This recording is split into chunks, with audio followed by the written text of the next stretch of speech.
Έλα, μωρό μου. Έλα, αγάπη μου. Πώς είναι τα πράγματα εκεί, με τον αδερφό σου, εντάξει? Δεν προχωράει καλά το θέμα. Μάλλον θα χρειαστεί να μείνω περισσότερες μέρες. Γιατί ρε μωρό μου, μου λείπεις.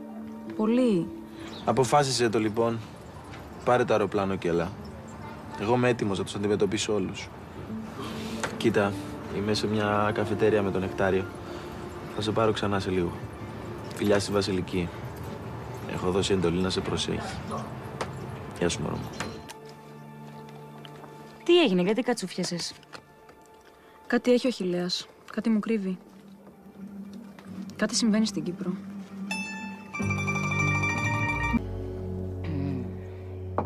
Τέλειος καφές.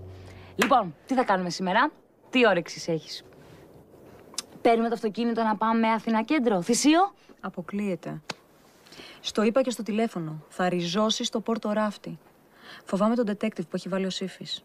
Λες να σε παρακολουθεί ακόμα? Δεν το πιστεύω. Εγώ το πιστεύω. Ο Σύφης δεν τα παρατάει εύκολα. Όχι από αγάπη, μην νομίζεις. Από τον εγωισμό του και το κόλλημά του. Έλα τώρα.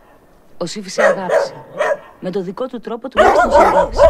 Λοιπόν, εμένα δεν μου αρέσει ο τρόπος. Και πώς φέρεται στο παιδί του. Ένα χρόνο τώρα και δεν το έχει πλησιάσει. Τι καρδιά έχει. Για σένα το κάνει, Μελίνα. Μου το είπε ο Μινάς. Είχαν πάει να βγάλουν στην ταβέρνα και του το εξομολογήθηκε ο Σύφης μεθυσμένος. Πρόφαση είναι. Άκου πως το λέω. Ο μπαμπάς μου από την πρώτη στιγμή που το γνώρισε μου έλεγε ότι ο Σύφης έχει και μια σκοτεινή πλευρά.